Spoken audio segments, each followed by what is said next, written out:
ہر جگہ ہاتھ پھیلانا اچھا نہیں ہے یار۔ نبی کریم صلی اللہ تعالیٰ علیہ وسلم کی تعلیم دیکھیں۔ ایک کالم نگار گزرے ہیں ہمارے قدرت اللہ صاحب، آپ کی طبیعت میں نا بڑی خودداری تھی، تو کسی نے ایک دن پوچھا حضرت اتنی خودداری؟ تو فرمانے لگے پہلے میری زندگی بڑی عجیب تھی، جو اس کے اندر تبدیلی آئی نا خودداری والی، اس کی وجہ یہ ہے کہ ایک مرتبہ میں یہ سرد علاقے ہے نا وہاں سیر کے لیے گیا، تو ہم رات کے وقت لیٹ پہنچے، جہاں ہمارا ہوٹل تھا جو قیام گاہ رہائش گاہ تھی وہاں لیٹ پہنچے، تقریباً عشاء کا ٹائم ہونے والا تھا، تو شدید سردی، میں نے بھی جیکٹ پہنی ہے، میرے دوست نے بھی جیکٹ، موٹے کپڑے ہیں، تو ہم یہاں ہوٹل میں اترے تو وہ جو سیکیورٹی گارڈ تھا نا بالکل باریک سے کپڑے، اور پتہ چل رہا تھا کہ اس کی غربت کا۔ تو میں نے اترا اور بابا جی سے سلام کیا، اس سیکیورٹی گارڈ عمر تھوڑی زیادہ تھی، تو میں نے کہا بابا جی آپ کو سردی نہیں لگتی؟ تو بابا جی نا مجھے بڑی توجہ سے سر سے پاؤں تک دیکھ کر کہنے لگے یار مجھے تو باشعور آدمی لگتا ہے، سردی کیوں نہیں لگتی؟ جو انسان زندہ ہوتا ہے اسے سردی لگتی ہے۔ تو کہتے میں نے کہا کہ پھر موٹے کپڑے پہنا کریں، تو کہنے لگے بیٹا اگر میرے پاس ہوتے تو میں پہن لیتا، میرے پاس ہے ہی نہیں موٹے کپڑے، اور میری 4 بیٹیاں ہیں، اور آج شام جب میں گھر سے نکلنے لگا تو میرا چائے پینے کو بڑا جی چاہ رہا تھا بیٹا،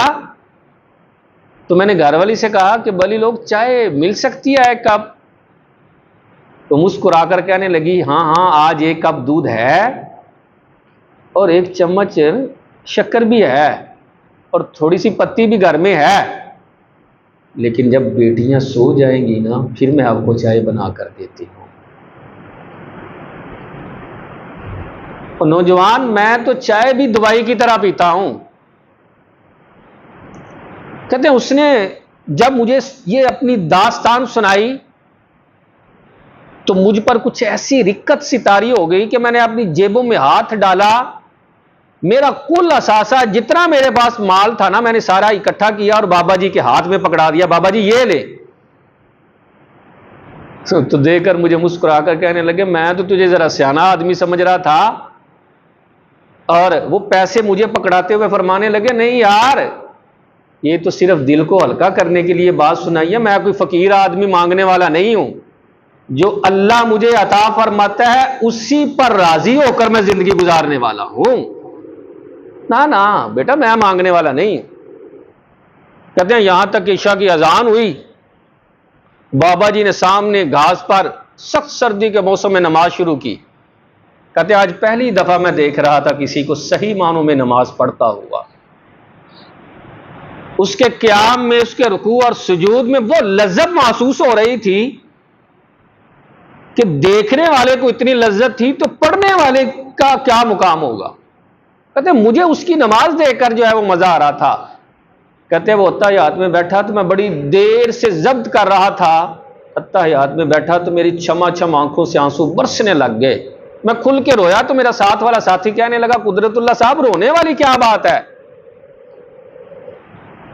رونے والی کیا بات ہے؟ تو فرمانے لگے آج صحیح معنوں میں مجھے سمجھ آیا ہے جو نماز میں پڑھتے ہیں نا ایاک نعبد و ایاک نستعین، آج اس آیت کی تفسیر پتہ چلی ہے کہ اللہ ہم تیری ہی عبادت کرتے ہیں، تجھی سے مدد مانگتے ہیں، یہ سمجھ آئی ہے بابے کو دیکھ کے مجھے کہ بابا کس قدر پکا ایمان والا ہے کہ عبادت بھی اللہ کی کرتا ہے اور مانگتا بھی اللہ سے ہی ہے۔ ذرا سی پریشانی آ جائے تو میں کشکول لیے دروازے پر پھرنے کا قائل ہو گیا ہوں۔ نہیں یار، نبی کریم صلی اللہ تعالیٰ علیہ وسلم نے فرمایا اللہ کو وہ آدمی بڑا ہی پسند ہے، بڑا ہی۔ یا رسول اللہ کون؟ فرمایا وہ جو مصیبت پر صبر کرتا ہے، کسی کے سامنے ہاتھ نہیں پھیلاتا۔